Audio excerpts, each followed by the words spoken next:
nutrition or medication in advance for it. You would need both of those things. So you're not giving yourself the best fighting chance if you just took a pure medical approach to trying to resolve your problem, because generally medicine is not so much, like you said, it's treating the symptoms in many cases. Well, treating symptoms or excising something out, like if you have a cancer, you're excising that part, which sometimes it's important to do, just kind of remove the most dangerous part of the. But you still have to repair. You still have to give the body the best chance to fight, because how did it develop cancer? Dr. Henry could talk about that more. He tests more people than I do. Wow. Well, I test a lot of people with all kinds of different conditions, cancer, Alzheimer's. I had a boy come in, his uncle was a chiropractor and his mother was a pharmacist. And I thought it was kind of an interesting case. And he had muscular dystrophy, which is very little known about. What do you do with muscular dystrophy? What has happened here? And when we tested him, okay, you're not necessarily finding a cure. You're going to help him and hopefully a better quality of life, but you get a better understanding of what is going on in that system by what his needs are. He needed calcium, and he needed calcium, and he needed calcium, and he didn't have absorption. Obviously, he wasn't absorbing things properly. He needed nervous system support. He needed muscle support. So it gives you a better, certain minerals, as he talked about, were there, so you get a better understanding of that particular problem and what is really going on. Okay. Sometimes you may want covering up symptoms. Yeah. Sometimes it's important to realize also you may stop that disease from progressing. It may not ever get better, but what if it stays there and they still have a quality of life? Okay. See, that's important too. Most people think they want a cure, but there might not be a cure, but it might be a point where we can say we stabilize it. Your body's fighting it. Quality of life. Improve your quality of life. Yeah. Absolutely. Let me ask you this, Dr. Henry. You know, we live in, our nation is probably the most technically advanced or one of the most in the world. But at the same time, I would argue to say that we're probably one of the most undernourished nations in the world, not because of a lack of food, it's because what we're eating is not food. And we have you know, embrace this way of this American diet that we got a full stomach, but we have no nutrients. And it's reflective in heart disease off the chart and all the various deaths. Can you speak to that? What happened? Well, I think you know, when I was a boy, everybody, or at least 90% of the people, had their own gardens. It was organic gardening. They used organic fertilizers. They very seldom ever used pesticides, and pesticides tend to create problems, as we know. And so the health of the nation was much better. We ate out of our gardens in the winter as well as the summer. We canned things and froze things for the winter. So that's one of the biggest changes, and all of a sudden we ended up eating fast food. I mean, I have a doctor friend who was talking to a child in the waiting room one day because they were always sick, and the child said they're going to eat at McDonald's.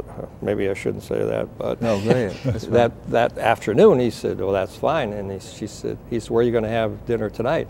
Well, another fast food chain. Wow. What about this morning for breakfast? It was another. They were eating 3 times a day, 7 days a week in fast food. Wow. Now, that's not going to give you any nourishment.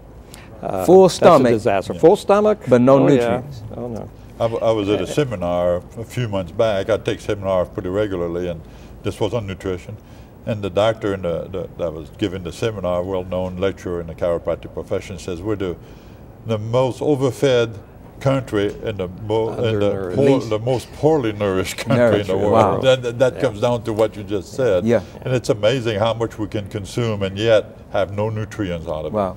And it's manifesting in the fact, and I heard you all mention this on another occasion, of how diseases are beginning to manifest in kids today that you would never have seen. I never dreamed we would see that in the past. Can you talk a little bit about some of the health problems young people are coming in with today? I would never thought I would ever see that.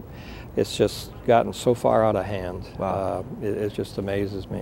Diabetes type Diabetes 2 used to be a problem uh, we saw like in the 50s and people in their 60s, and now it's in the teenager and even in the 12 and 14-year-old. I mean, Yep. we have a fat generation. All of our kids in our schools, it's not if they're going to get diabetes, is when, because of the way that they Wow. eat. I mean, it's no doubt in my mind when I see some people come in my office that are obese, overweight, and I call them carb junkie. They eat mostly carbohydrate, deprived food. That it's not a matter if they're going to get diabetes. It's when are you going to get it? That's So it's sad. not just what they're eating, but what they're not eating. Yeah. You know, Okay. every time if you take a good food such as an apple, and you don't eat that, you eat a candy bar. What do you got? You know, that's a problem. Let's do this because we're almost out of time. Oh. Now, okay, I want to make a change. Somebody's viewing, they want to make a change.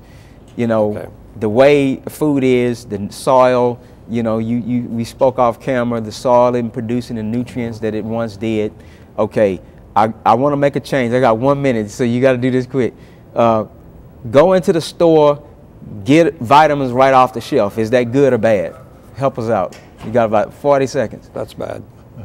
Well, what I would say to people is that look at your food, cut the ones that are Let's get the diet refined food, refined carbohydrate, white bread, white flour, white rice, and everything. Those are the ones that create Mediterranean omega-6, diet. which is your COX factors which increase inflammation. That'll be, if you just do that, you increase your chance by 70%. Do the Mediterranean diet. That's all the time. Good beginning. Thank you, gentlemen. whole food vitamins God is what I was created the getting. body the right way, put all the food around us to do it the way it was supposed to be. Well, thank You're you. off camera. Thank you for coming. Oh, we are? And that's all the time we have. Join us next time for Join Our Time. Thank you. I hope you